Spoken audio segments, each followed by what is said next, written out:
Mesdames et messieurs, bonsoir à la une de ce 19h. Les personnes handicapées de la région des Cascades plaident pour leur prise en compte dans l'organisation du 11 décembre 2020 à Banfora.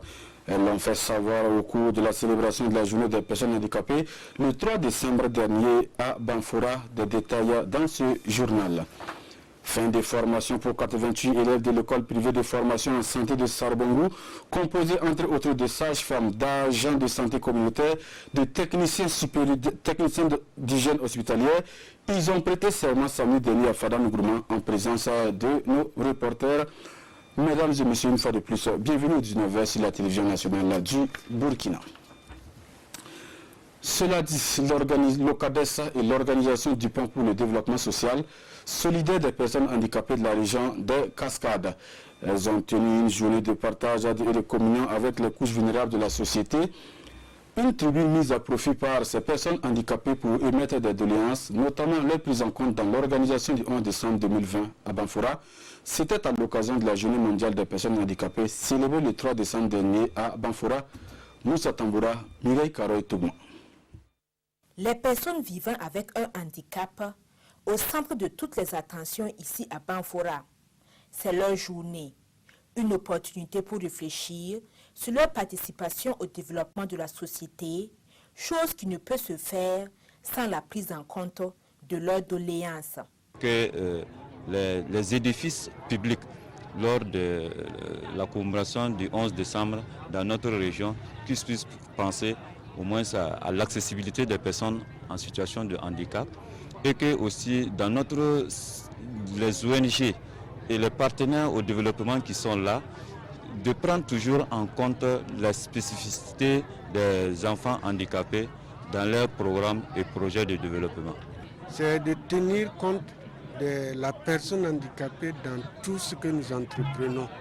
Donc au point de vue professionnel, qu'on ne les exclut pas. En réponse, le gouverneur de la région des Cascades rassure, le 11 décembre 2020 sera inclusif. Nous allons faire un plaidoyer au niveau régional pour que les infrastructures qui seront réalisées en 2020 le 11 décembre, il y a une accessibilité pour les personnes vivant avec un handicap. Deuxièmement, il y a une école inclusive qui fonctionne à Banfora. Nous allons faire un plaidoyer également pour le renforcement des capacités de cette école-là. Et je peux ajouter que nous allons inviter les personnes vivant avec un handicap à nos activités. Ce serait une manière pour elles aussi de participer au développement de notre région. Sketch et animation musicale ont agrémenté la cérémonie. Des compétitions sportives organisées, les meilleurs de chaque catégorie sont récompensés. Et les partenaires sociaux reçoivent des attestations pour leur engagement en faveur de la personne vivant avec un handicap. La relance de l'économie burkinabé, voilà ce qui réunit ici à Ouagadougou les artisans miniers venus de tous les pays. Ils entendent ainsi créer un cadre d'échange et de promotion en vue de permettre à tous les acteurs du secteur de l'artisanat minier d'apporter leur contribution au développement du pays. L'initiative est de l'Union nationale des associations des artisans miniers du Burkina, Siedila Rien, Karim Zumrana et Sekou Zango. Ils sont des artisans miniers venus de tout le Burkina Faso. Réunis à Ouagadougou, ces artisans vont 2 jours durant mener la réflexion sur les difficultés de leur secteur en vue d'y apporter des solutions. L'initiative est de l'Union nationale des associations des artisans miniers du Burkina, UNAMB. Les artisans miniers, ici réunis aujourd'hui, ont beaucoup subi des tracasseries qu'on ne peut pas estimer. Donc nous demandons à l'État de revoir le code minier à profit de ces acteurs-là et à profit de l'État. Le secteur minier artisanal génère près de 2 millions d'emplois au Burkina Faso, selon le ministre délégué en charge de l'aménagement du territoire. Pour Pauline Zouré, une bonne organisation de ce secteur va contribuer à la relance de l'économie burkinabé. Nous avons en 2016-2017 établi que la contribution de l'orpaillage était à pratiquement près de 9,5 tonnes d'or par an. Avec une contribution de près de 232 milliards de francs CFA. Il faut former les gens pour qu'ils sachent quels sont leurs droits quels sont leurs devoirs aussi.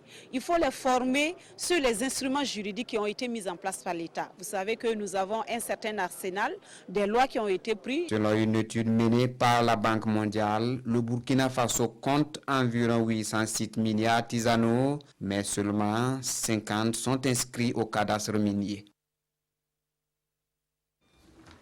Les jeunes de la région du Sahel entendent apporter leur contribution dans la consolidation de la paix et de la cohésion sociale au Burkina. Réunis du 28 au 30 novembre dernier à Dori, ils ont passé en revue les facteurs qui entravent le vivre ensemble au Faso. C'était au cours du premier cadre de concertation du Conseil régional de la jeunesse du Sahel. Bourama Kane, Pinedie Nyanou. À ce premier rendez-vous du cadre de concertation régionale, les jeunes de la région du Sahel ont passé en revue les zones d'ombre qui entravent la cohésion sociale et le vivre ensemble. Ils ont aussi dégagé des lignes de contribution de la jeunesse pour la consolidation de la paix au Burkina. Ce sera forcément l'élaboration d'un plan d'action triennal du Conseil régional des jeunes. Ces activités connaîtront déjà leur début dès mi-décembre, avec la mise en place de toutes les structures déconcentrées et les structures du moins rattachées au Conseil régional de la jeunesse dans la région du Sahel afin d'organiser les jeunes, redynamiser les jeunes, parce qu'ensemble nous devons nous donner la main pour faire de notre région une région où il y a le vivre ensemble. Initiative, on en a besoin aujourd'hui au Burkina Faso, dans un contexte où la sécurité peine à se stabiliser, où les populations peinent à se parler, où on a besoin de la cohésion sociale, où on a besoin de désamorcer les tensions pour pouvoir donc vaquer à nos occupations, pour pouvoir construire un Burkina de demain. Selon le patron de la cérémonie, le ministre en charge de la jeunesse représenté notifie que le thème de ce premier cadre de concertation de la jeunesse, basé sur la recherche de la paix et cohésion sociale, est évocateur, d'où l'engagement du ministre Salifou Thiem Touré. Nous avons souhaité qu'au niveau des jeunes, que cette contribution soit beaucoup plus réfléchie et que les actions soient bien menées sur le terrain. Monsieur le ministre, en tout cas, s'engage à apporter sa contribution pour la mise en œuvre de tout ce qui a été proposé. Le président du Conseil régional du Sahel invite donc la jeunesse à être des acteurs déterminés de la paix pour un Burkina prospère. 88 agents de santé à la disposition de l'administration burkinabé. C'est la nouvelle crue de l'école privée de santé Sarbongou, composée d'infirmiers, de sages-femmes et de magnéticiens, d'agents de santé communautaire et de techniciens d'hygiène hospitalière. Ils ont reçu leur parchemin le 30 décembre dernier à Fadam Gourma, Amadou Saïdou Nichema et Ibrahima Samou pour le compte-rendu. Promotion Tanti Mariama Posigny Pélagie. Jures-tu de garder toujours intact le secret professionnel? Ils sont des infirmiers, des sages-femmes et magnéticiens, des adjoints de santé communautaire et des techniciens d'hygiène hospitalière. Ils sont au nombre de 88 à prêter serment. Un acte fort qui engage ainsi ces personnels soignants à offrir aux patients un soin de qualité. Un grand sentiment de joie m'anime en ce jour. Faire bon usage de mon attestation de succès et servir un bon infirmier à ce titre, tout en respectant les règles tel enseigné par la déontologie et l'éthique de la profession infirmière. Pour le promoteur de l'école, cette cuvée qui vient d'être mise sur le marché de l'emploi contribuera sans doute à accroître l'offre de santé. Nous avons pu mettre sur le marché 88 agents prêts à accompagner les efforts de l'État et aider la population. C'est un sentiment de satisfaction générale. C'est une école qui a commencé avec une vingtaine d'élèves qui aujourd'hui est en train de former près d'1 millier d'agents de santé. C'est vraiment à saluer et c'est en cela que Madame le ministre de la Santé a tenu à ce que le ministère de la Santé soit présent à cette cérémonie. Cette cérémonie a été marquée par une visite des locaux par les officiels et le lancement du site web de l'école. L'école privée de santé Sarbongou est à sa 3e promotion et a formé 1034 élèves depuis son ouverture en 2015. L'école primaire publique Centre A de Boromo a 100 ans. Pendant un siècle, cette école primaire a mis à la disposition du Burkina Faso de nombreux cadres. Un anniversaire célébré sur le thème « 100 ans au service du développement socio-économique du Burkina, état des lieux, enjeux et perspectives ».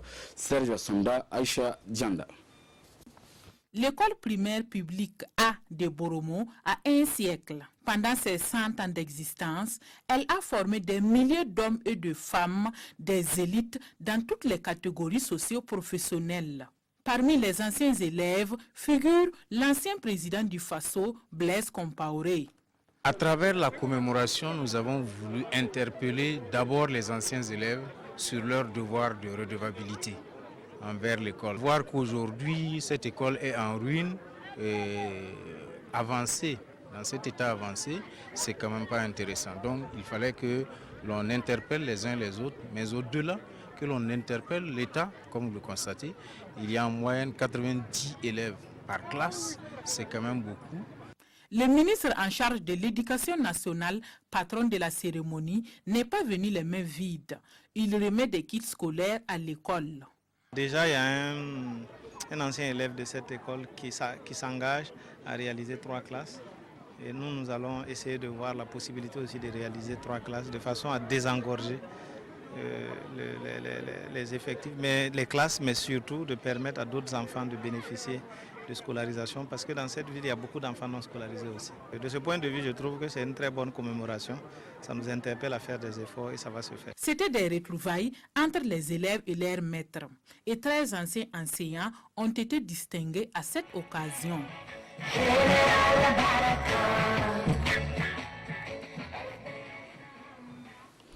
Créé en octobre 1989, le lycée départemental de Arbolé, lui, a 30 ans. Plus d'un quart de siècle durant lequel l'établissement a contribué à la formation des milliers d'élèves qui servent dans l'administration publique et privée au Burkina. Un anniversaire qui consacre également le changement de dénomination de l'établissement, désormais lycée Oumarou Clément Ouedraogo, du nom de celui-là même qui a été à l'origine de sa création. Issoufou Kaboré, Abdoul Asmane Zongo. Il a été créé en octobre 1989. Il a eu 2 appellations, puis il connaît une 3e dénomination. Il, c'est le collège d'enseignement général de Arbolé, constitué de 2 salles de classe à l'époque, érigé en lycée en 2003 et rebaptisé avec ses 19 salles de classe actuelles. Lisez-en vous-même cet écriteau, en lycée départemental Oumarou Clément Ouedraogo, en hommage à l'Ulusu disparu en 1991. Son premier fils donne son sentiment. Sentiment de joie, de reconnaissance, parce que c'est grâce à lui que quand même le collège a été fait, puis qui est devenu lycée. Anciens élèves et pensionnés actuels, réunis au sein d'une association, sont à l'origine de cette initiative en faveur de l'Ulusu disparu, grand artisan dans la création de l'établissement. Oumarou Clément Ouedraogo fit un fils d'Arbolé, fit un professeur d'université, il fit un ministre de l'éducation et il a été l'une des personnes clés à la création de ce lycée.